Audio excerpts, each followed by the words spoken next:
Okay, so today my fly is going to be this guy here, which is called the Cardiff Special, and it was developed by a friend of mine in Edmonton, Lance Taylor, and it was used specifically for a little pond at the town of Cardiff, north of Edmonton. It's an early season mayfly. This is the fly that we used when we would take the beginner learn to fly fish course guys up to Cardiff Pond to fish for the early season stockies. And it worked pretty well. Subsequently, I've used it in a number of places, and it's a fairly effective, like I say, early season mayfly pattern. The colors of this fly that I'm going to show you, two different colors. The first one is the color that we typically would have used up at Cardiff because it has a light colored weed bed on the lake. So it's a light olive dubbing, very light olive dubbing, a yellow mallard flank for the tail and the legs and the shellback, and then just a dark dubbing of some kind for the thorax. It's a beadhead fly, and it's got a rib of flashabou, a very single strand of flashabou. Fished mostly cast it out, let it sink to the bottom, and do a slow hand twist retrieve. That's the typical technique for that. But one of the key things is I'm going to show you the technique for creating the shellback and the legs out of a single piece of feather. I've got two different varieties. I'll tie one in the dark color, one in the light color. The dark color one I'll tie on the shorter shanked hook. The longer shank hook, this is a 3X long, and this is a standard with its extended shank on it, still water and wet from Hannock. It's probably 1.5X shank. Typically, I think you'd want to tie it on a 2X to get the proper balance between the length of the thorax and the abdomen. So that's the light colored one, and here's the dark colored ones, and it's just a matter of changing the color of the material. So the key material is mallard flank, and I was looking covetously at the park at Cadborough Bay yesterday because it was full of mallards, thinking, fly tying material on the hoof. So when you're looking for the breast feathers, that's what they look like when you get them in a bag. And the bag will have a whole whack of them in different shapes and lengths and stuff. What you want to do is go through the bag and look for the ones that are going to be suitable. And you're going to use 2 mallard feathers for each fly. You're going to use one. They come like this, they've got a lot of fluff on the bottom with the material that you're interested in is this part of it. What you want to have is one that is relatively symmetrical around the stem. In other words, it's got the same length and patterning on both sides of the stem. And you'll need to sort through the bag of feathers to find those. And they'll come in different fiber lengths. So you'll see this one has long fiber lengths between the stem and the tip. And this guy here is short. You're going to want one. Yes. I haven't got a full screen of you. I'm just going. Oh, what do you mean full screen? Do I need? Don't worry about looking at my face. You want to see the fly. Yeah, but I've only. Well, maybe it's me. Oh, there. Oh we no, go. I know what you want. Okay, never mind. Sorry. I can fix that. I'll just do a spotlight here. Let's go spot. Whoop! Come on, dang, cancel here. Let's spotlight me here. Is that better? Yes. That'll help. Okay. So as I say, you're going to find that you're going to use one feather that's got long parts, long fibers, and one that's got shorter. So I'm going to tie the one on the long shank hook first because it helps get the proportions a little better. This is a 3X long hook. And 2X would be probably a lot better than the 3X. This is going to end up with a little bit longer body than I like. For both of these, I'm going to use a green olive 6/0 thread, 6/0 or 8/0. I'll start right behind the bead, and I will wrap the shank of the hook down, right down to the point where the point was, because this one I've got is a barbed hook. So I've taken the barb off.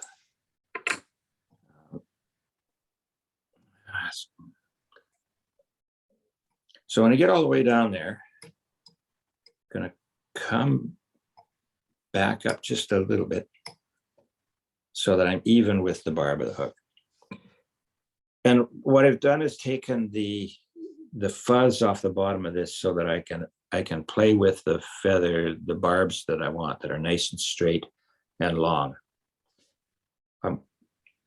You pick about a gap's worth of fibers, pull them out at right angles to the shank of the hook, and hold them by the tip and just pull them off. Take with the right hand, you'll see there's a little bit of a curve to that. I'm going to, which one on the floor? I'm going to try and put this on so that the curve is kind of up a little bit at the back. Measure from the back of the eye of the hook to the bend, and that's where I want to put that piece right over top of the thread.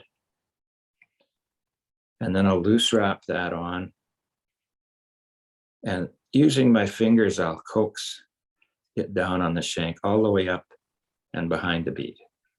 Now, if you ended up with a little extra out this way, you're going to trim it off at that point, but I don't care. This is right behind the bead.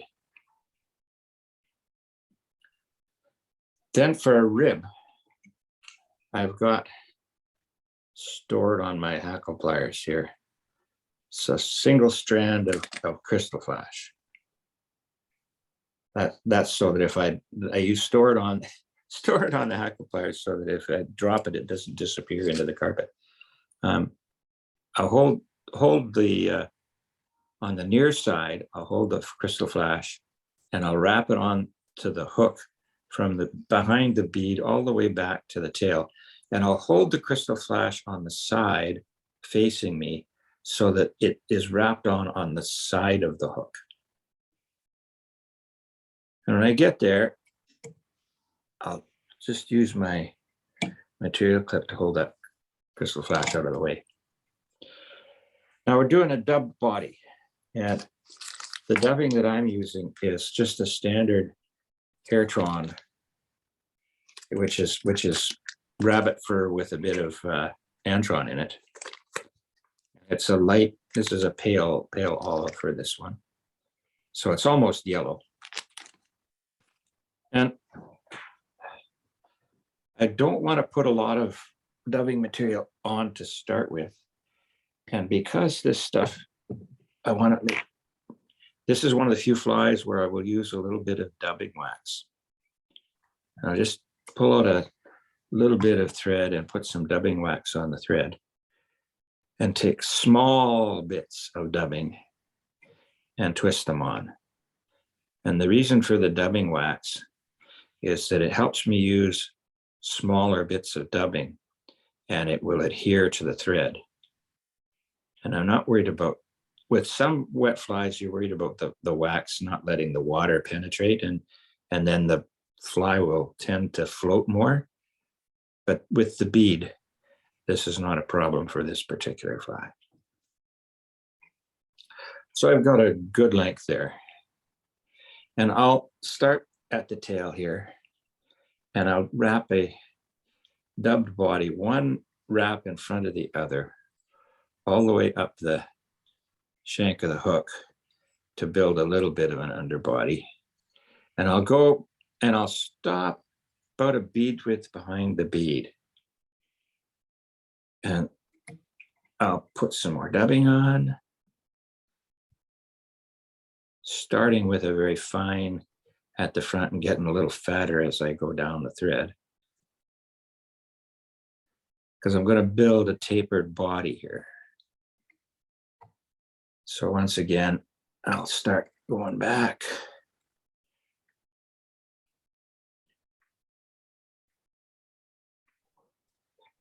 When I get back towards the tag end, I'll start not quite at the very back. I'll start forward. At this point, I'll add dubbing as I need it. And a little more here. So I'm going to build a kind of a tapered abdomen where it starts narrow at the back and gradually gets bigger as I get to the front. Now you can do that by making your dubbing rope thicker, or you can just wrap one wrap over top of the other to make that body thick. Just a little more dubbing. It takes some time to do this if you're trying to make a nice smooth transition. And I'm going to stop dubbing the abdomen of this fly a good 2 eye widths behind the eye, almost half a shank length only. So you see there, that's that. I'm not going to go any further forward than that.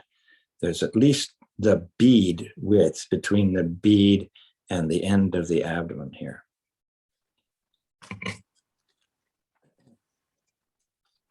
And I'll take the crystal flash or flashaboo, and I will counter wrap that up the abdomen of the fly in 3 or 4 wraps.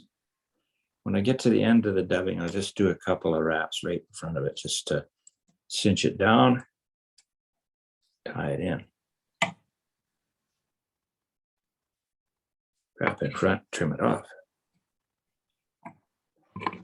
Put that back in my hackle pliers so that the loose bit doesn't end up on the floor where my wife would complain.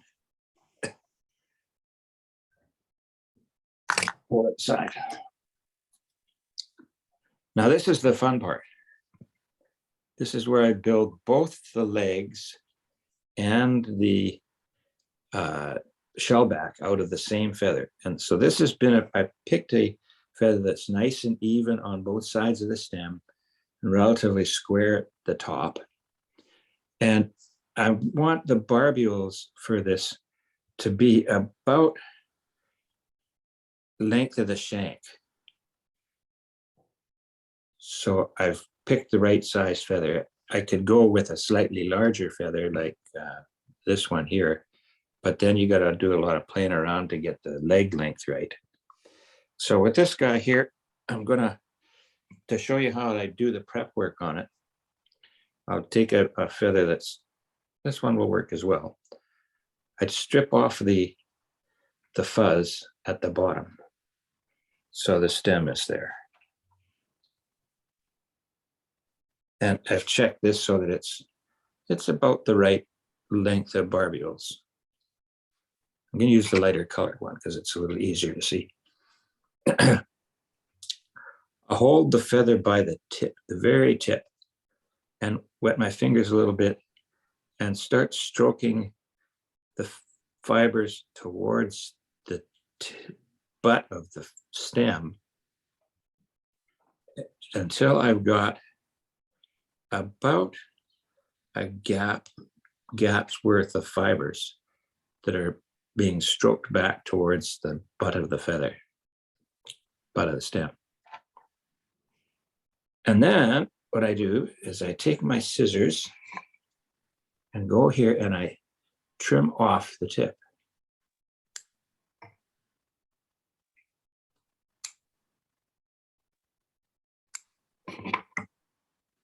And then stroke the feathers back the way they were before. Now you see I've got this V shape. What I do with that V shape is I put my thread, first I put my thread halfway between the end of the thorax and where the bead is.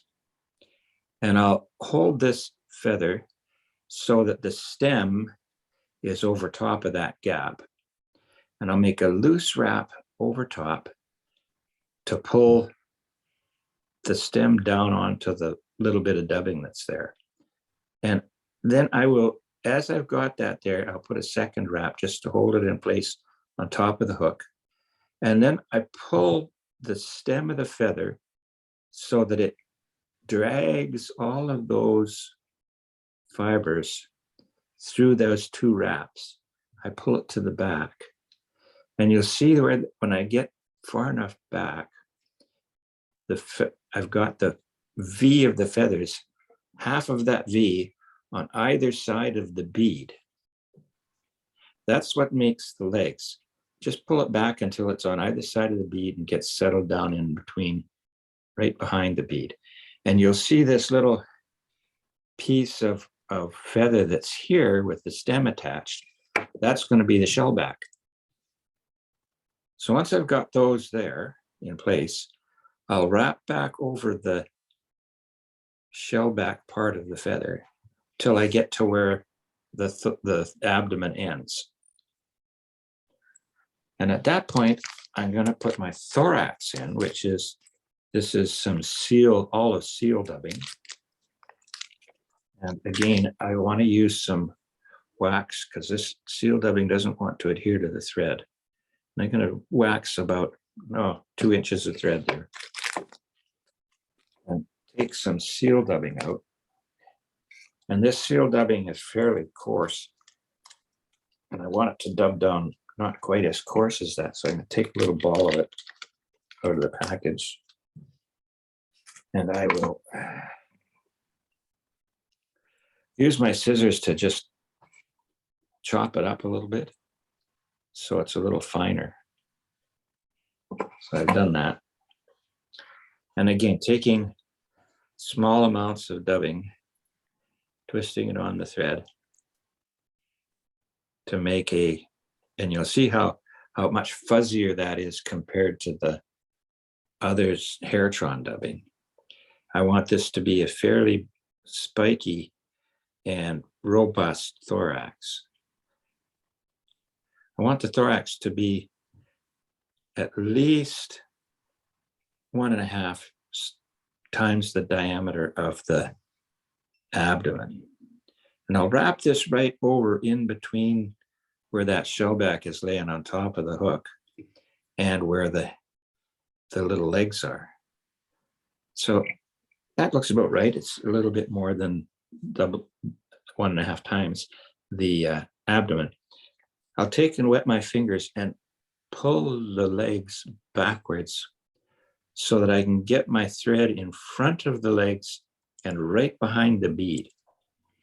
I'll do 2 or 3 wraps there, and that will help cinch the legs out on either side of the hook. You can see they're sticking straight out on either side of the hook, and they're about shank length long. Then take my tip of the feather, the butt of the feather, bring it forward over top as a shellback. You can probably see it best that way. And again, use my wet fingers to hold everything back out of the way. I'll make a loose wrap over top of that feather right on top of the hook behind the bead. And then I'll just snug it in place by pulling on the tip of the feather and cinch it down. And then wrap in front, a couple of wraps, and get in here with my scissors and trim the butt off. Now it makes there's a bit of an untidy spot there. So I'll take just a teeny bit more of this seal dubbing and I'll add a little bit, and this just a teeny bit on the thread, right? Nice little piece of rope there. Not very much, because I'm going to slide that up and I'm only going to make a couple of wraps right in front of the legs and behind the bead. So a little collar of dubbing in front. Tidies it up a bit.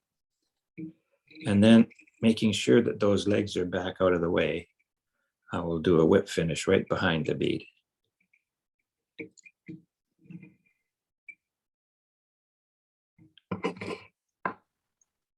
And trim the thread. And just a dab of glue right behind the bead.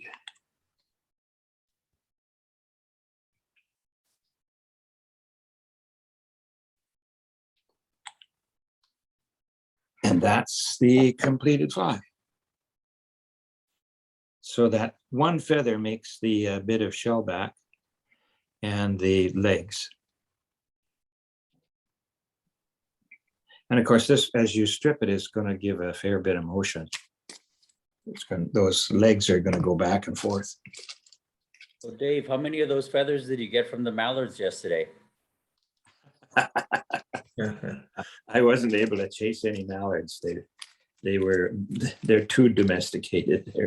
They're actually paired up and having a gay old time chomping away on the what little soft pond area there is on the park. It mixed in with them was a killdeer and a dunlin. And I think we only saw one killdeer last year, so there was a pair of them out there to this year. So I'm going to very quickly do the darker colored one on the short shank hook, because you'll see that with the short shank, you have to be a lot more careful where things go in order to get that shell back in properly. So same routine. I'll start behind the bead. So you can do this fairly quick. There's only a few materials to deal with. I'm going to make sure I get that thread this time right back to the bend. Past the point actually a little bit, because this is a short shank. Same thing with the feather. I'm going to use the longer fibers, about a gap width. Pull them out straight out to the side, pull them off. Measure the, now this would be a shorter tail because it's a much shorter hook, basically from the eye to the bend. Place that over the thread and cinch it down on top. Then use my fingers to coax it to be on top of the hook as I go forward. When I get clear of the shank of the hook, I want to trim these down and just get the thread right behind the bead. Then find my crystal flash, or in this case, flash blue. And I'm going to wrap that down on the near side of the hook, all the way back to the tail.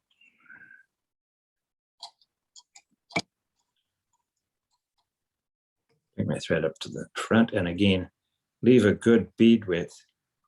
And for the thorax on this one, I'm using an olive Airtron.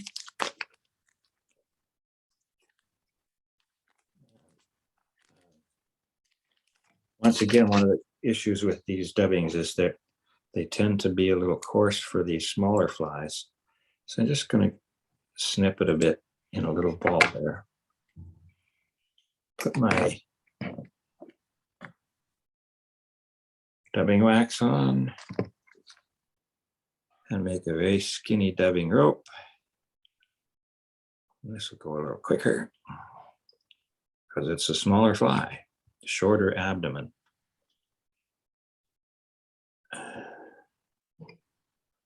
Don't want to make the dubbing rope too thick. It makes it hard to control the size of the thorax, the abdomen, if you do.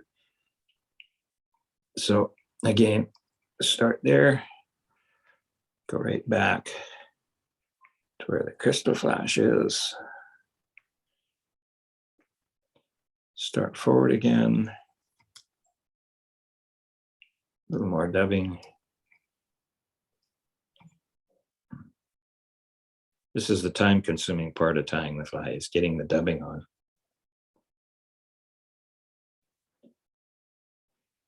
and trying to make that thorax more thick as I go to the front. Let's do more here.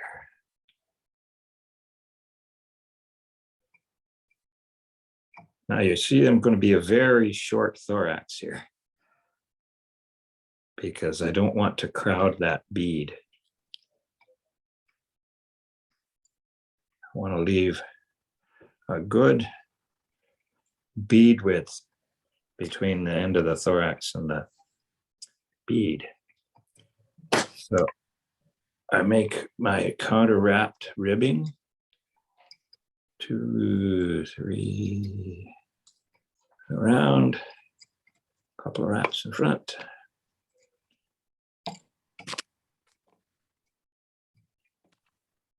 Up and behind.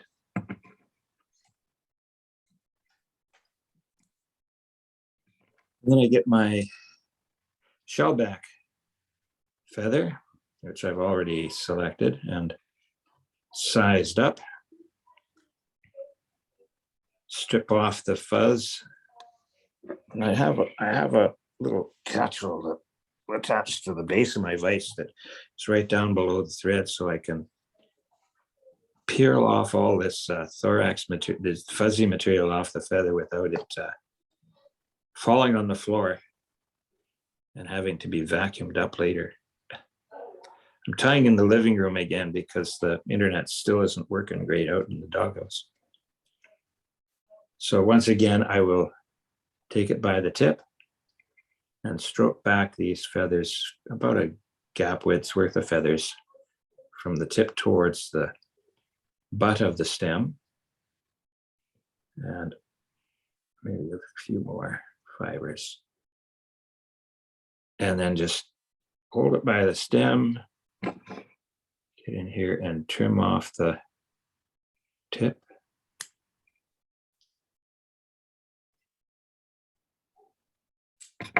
And stroke them back the proper way.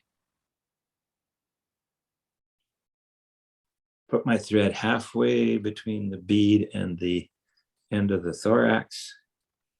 Put the stem on top. Gentle wrap so that it sits right on top. A second wrap like that. Then pull on the stem. Back and back and back and back till that V gets behind the bead, until the legs are the length that I want, which is about shank length. That's a little bit too long. And then wrap over top of that and get my other dubbing. I've got, this is just some squirrel blend and it's darker green. I don't need a whole lot of it. There's my dubbing wax here. It just makes life a little easier to get the stuff to adhere to the thread. One of the few lot flies where I actually will use dubbing wax.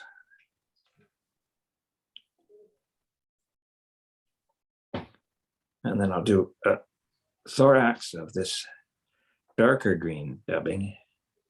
And you can see it's a good thickness of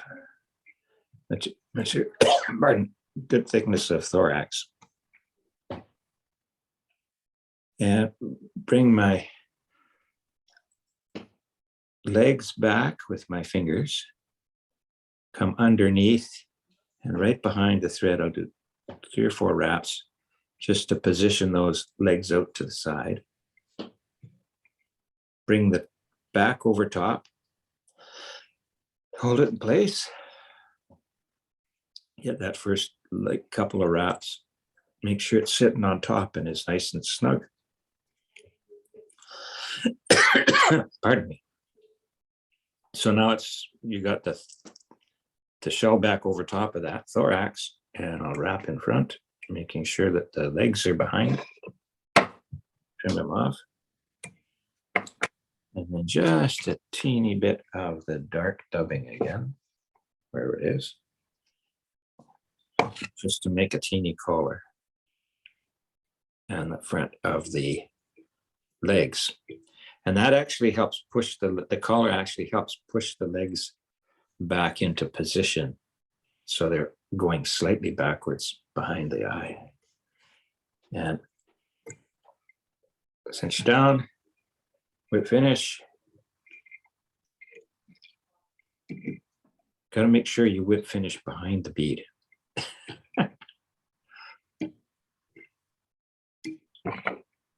Trim it up.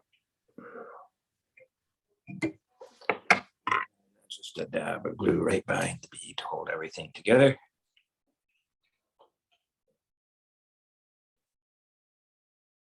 And that's him. Yeah, darker colored, nice little legs out the side. And that's going to create a little bit of disturbance as it's going to look a little more alive because it's got those legs out to the side, I think is what is the key to the pattern.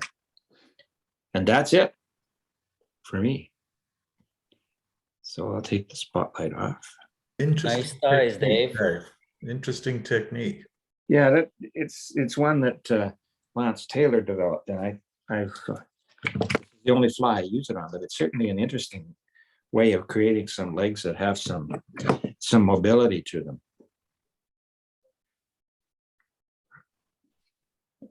There we go. So Florin, it's your turn.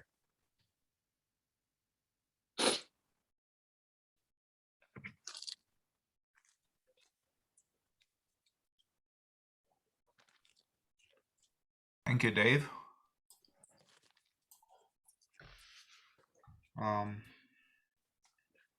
Well, last week I showed you something easy. I do like easy flies, actually. The stuff you can tie a dozen very quickly. But every now and then I see somebody else tie flies and I get an idea that I should try something a little more challenging. And this one is a deceivingly simple fly. The one thing that's challenging about it is that it uses calf tail hair for both the wings and the tail. And calf tail is not exactly the easiest material to work with. If I actually had some dyed calf body hair, that's what I would have used. And next time I'm gonna find myself in a fly shop or actually placing a mail order somewhere, I'm going to try some body hair. I know because I did tie some flies with like royal wolves and the such and the like. I've tied some of those with calf body hair in white, and yes, it was easier.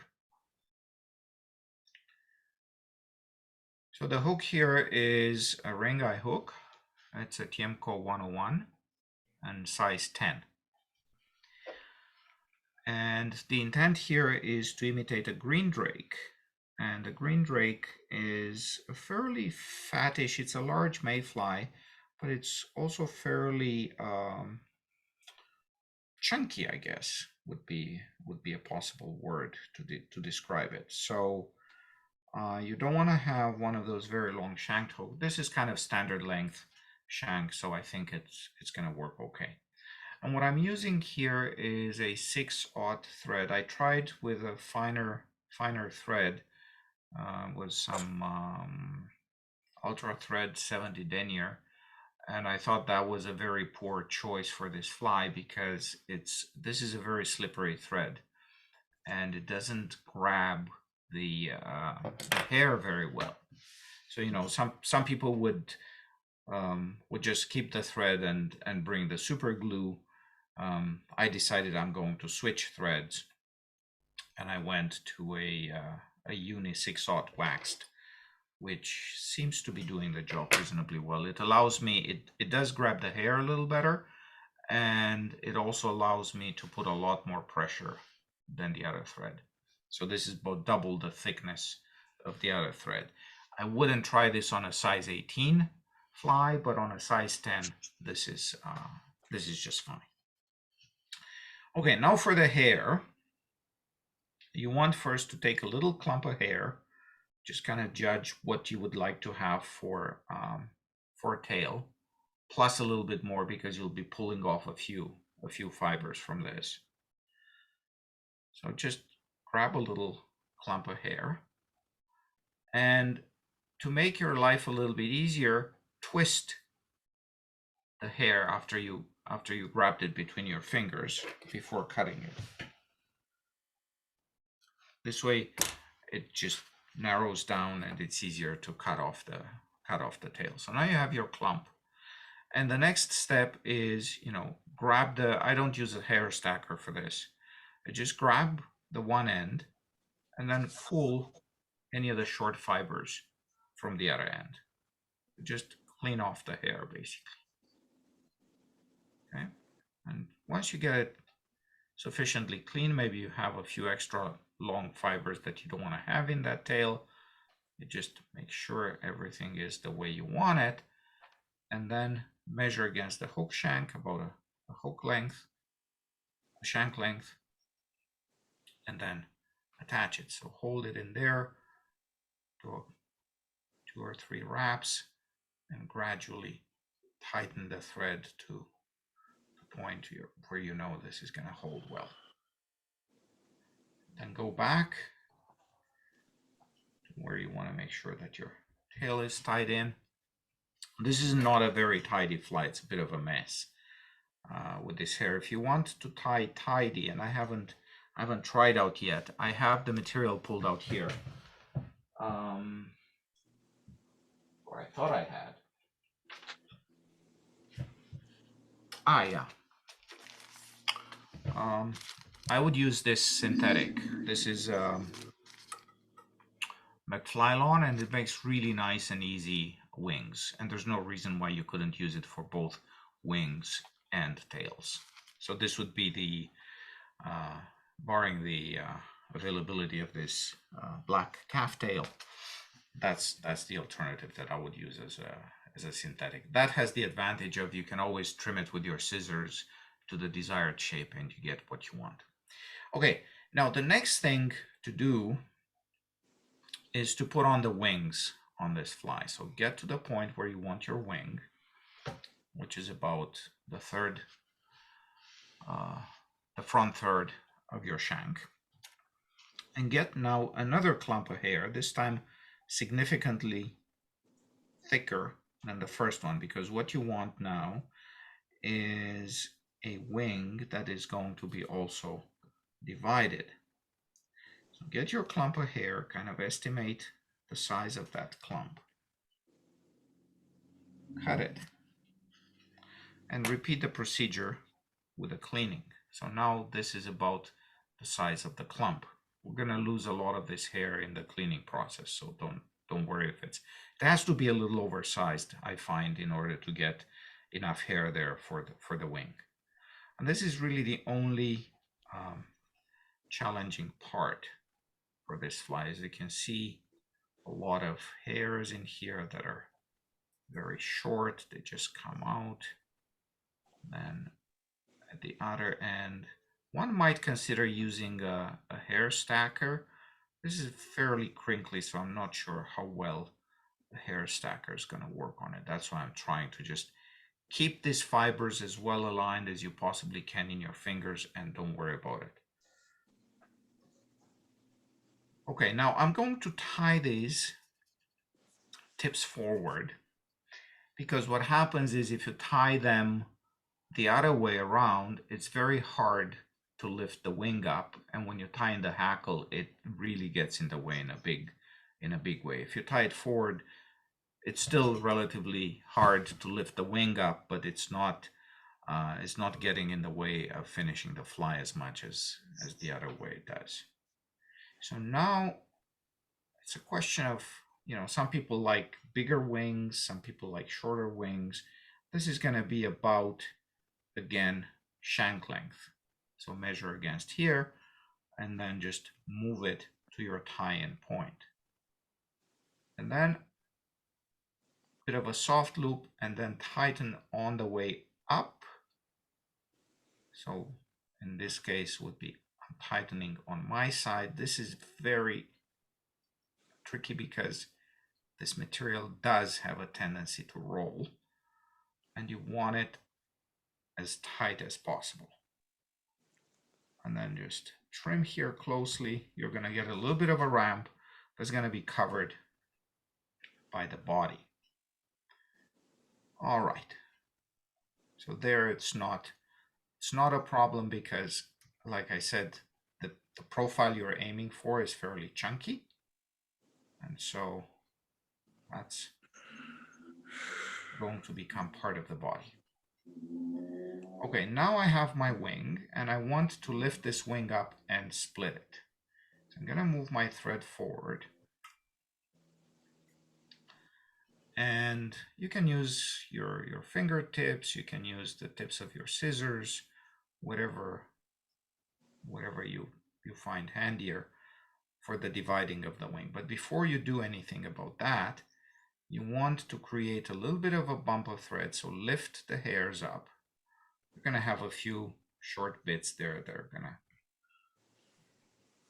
go all over the place. Just going to give it a haircut later on. So do a little bit of a bump here in front, and that's going to lift your hair for the wing. Okay, still not looking very pretty. It's still not going to look very pretty even at the end because this hair has a tendency to go in all directions. So then split the hair a little bit in something that approximates as well as you can to equal clumps, and then go and reposition the vise, reposition yourself, whatever, so you can actually see what you're doing, and figure 8 a few times between those two clumps of fibers. Okay, this will divide your wing. It's got a little bias forward, so it does look like it's going to be relatively easy to put on the hackle and all of that.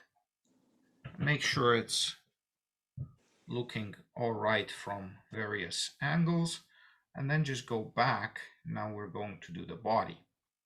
I'm going to try to do both the body and the thorax. So move the thread to the tying point here, and then grab 2 fairly long fibers of peacock herl, or 3 if it's very skinny, depends.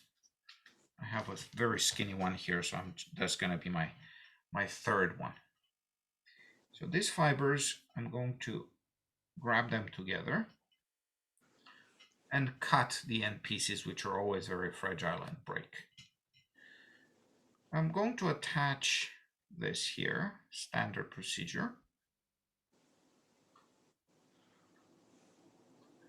And this bridges a little bit the gap now, where I had that high ramp left over from tying the hair in. And bring the thread back to where my tying point is. Then I pull on the thread. So I'm going to do a dubbing loop for the peacock herl. So what I did now is I pulled the thread along the peacock herl and I grab it close to the end with my hackle pliers. And then I just trim off a little bit here that's sticking out. It's, the stubby ends. I'm not going to wrap these because this is just doesn't have fuzz anymore and is very stiff. So now I pull yet another length of thread so I can close the dubbing loop right back where I tie the peacock herl in, and then I'm going to move my thread forward. Now I have a loop of thread and the strands of peacock, and I'm going to start twisting this. As you can see, this is building up a dubbing rope, and I'm twisting as I'm looking towards the hook. So I'm tying right-handed, and I wrap from me away over the hook, right? And if I do that and I turn now as I'm looking forward, so don't look at what you see, but what I'm saying, I'm clockwise from my vantage point. And the challenge is, of course, that this is a fairly long dubbing rope and it's hitting the camera on its way. But if you're not tying on camera, then this is a much easier process. And don't be shy about getting a fairly thick body here, because the aim here is not to get a slender mayfly, but a chunky one. And as you come to right behind the wing, attach with a couple of threads of turns of thread, attach your peacock rope and put it on the side. Okay. That's one of the nice features of the Regal. It has this little button here you can hang your extra materials on. And then at this point, of course, ideally you would have a prepared feather of the size you want with the tying end prepared for tying in, which is all I do is I just take the scissors and clip a little bit there, so I get this comb-like part which very securely attaches to my hook. So then I hold this in and I want to attach my hackle right behind the wing, so I can do a couple of turns right behind the wing. So then I move my thread forward. I think Christy said we, but maybe that meant to right behind the eye of the hook. her. Okay. And now I take back. I still have my dubbing rope there. I'm going to cover that turn of thread that I had behind the wings, and I'm going to move this forward and build up the thorax of the fly. And you know, you want to have that wing a little bit out of the way. You just grab it with your fingers and pull it out. And then when you reach the end, typically one of these dubbing ropes is going to get you here to the end. And no, it just, I guess I could have used an extra turn, but that's all right. If that's not enough, you can always add more peacock curl at this stage, but you don't want to crowd the eye either. And now that you've freed up the hackle pliers, they're my rotary hackle pliers, grab the hackle and start wrapping the hackle. So standard dry fly hackle, you do 1 or 2 turns behind the wing, and of course these fibers are pointing a little bit in all directions, so it's kind of hard to keep all the fibers from getting trapped, but you just try your best in this process. And if it becomes very untidy, you just say, well, I'm aiming for buggy look.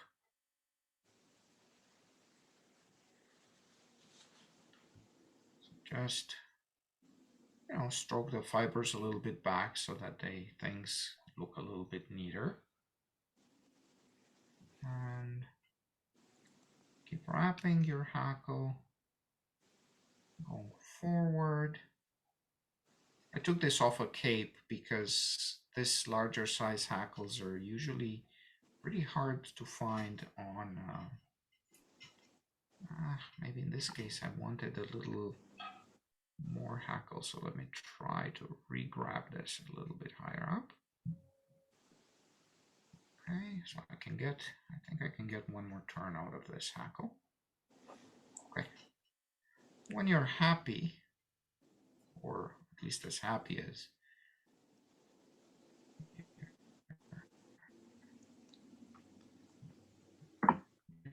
be at this point. Just trim your knuckle. And now it's time for a whip finish. With dry flies, when you whip finish, you'll always have some fibers that would like to point forward and get in the way of your whip finish. And the cure to that is a little piece of tubing that you already placed on your bobbin tube. And then you can just slide on the thread and over the eye of the hook and push back those fibers. And in this case, of course, this being a chunky fly, this is not very easy to do, but it's enough to allow you to do a whip finish. And on smaller flies, of course, this works very, very nicely because there, the tubing just slides right over. So I can do 1 and then 2. Whip finish is right at the eye of the hook. And when I'm done, of course, I need to remember to slide the tubing back. And then I can trim the thread off. And that's the fly. And yes, it is a challenge because this hair is not at all easy to work with. So if you want to challenge yourselves with split wings, this is a good one to try, and other models as well with different colors of hair. So that's the fly. And, Warren, yes. what are the colors do you tie it in, or do you only tie it in the black or the peacock? This one, I have a bunch of green drakes tied with different materials, more of a conventional tie, with all the dubbing and stuff like that. And this is a fellow here from the Northern Lights Fishing Club, he's a heck of a fly tyer, and he was showing us on Wednesday about, I think, 24 of these green drakes that he had tied. He's one of these fellows. He's like, oh, I came across a pack of hooks I bought a number of years ago, and I thought of working my way through them. So he showed us 50 flies. To me, it looked like there were more than 50 flies. But anyway, so among those were, 24 beautifully tied green drakes. And I thought, yeah, okay, this is, normally I shy away from calf tail. The only place I ever use calf tail is when I do a little bit of a red tag on a pike fly. Or I do a beard on or something like that, but never divided wings on a dry fly. Yeah, unless it's a royal wolf. In which case I use calf body hair, not tail, as per Charlie Craven's instructions in his book. And I have to say that having worked with both materials, if you're going to do upright divided wings, use the body hair instead of the tail hair, because it's a lot easier to work with. Now, this might give better flotation because it's got this crinkly texture, right? But I think the flotation part is really important for the tail to support the fly. But I have no idea. I'm going to try this on rough water to see how well. According to Michael, this should be a really good rough water fly. Yeah. And that's kind of what I tie them for. With any luck, I'm going to get a chance to experiment. My kind of main test for floatability on rough water is the Malin River in Jasper.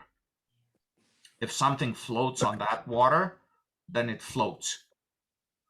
If it doesn't, well, then,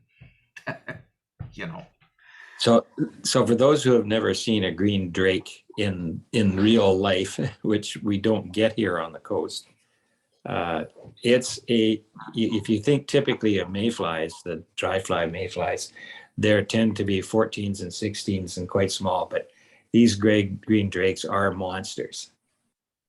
Yeah. Well, you have them. You have them definitely in the interior. I think the Elk watershed has them, and I don't know. I'm actually a little surprised that green drakes would not be present in the Cowichan. I haven't fished it enough to know. And my other question is, I would think, and maybe somebody knows the answer to this, because I know you guys like to go fish Campbell River for salmon. But I understand Michael Corey posted a link to a very interesting article about karst on the island. Mhm. And in that article, there was a very kind of oblique mention of Campbell River and tributaries as being part of an extensive limestone-rich system. Basically, the guy ordered a glass of water in a restaurant in Campbell River and then pulled out a meter from his pocket to measure the calcium content, and then called the waiter back and said, listen, can you bring me a glass of tap water rather than whatever you brought here? Because this isn't measuring right. So that's supposedly very rich in calcium carbonate. And what that brings to mind is a water that's relatively rich in bugs. And so has anybody ever tried to actually fish for trout there and not just salmon? Because the fishing ought to be good, and maybe we should stop recording because this is a sensitive topic. I'm going to do that. If I can find it. Or somebody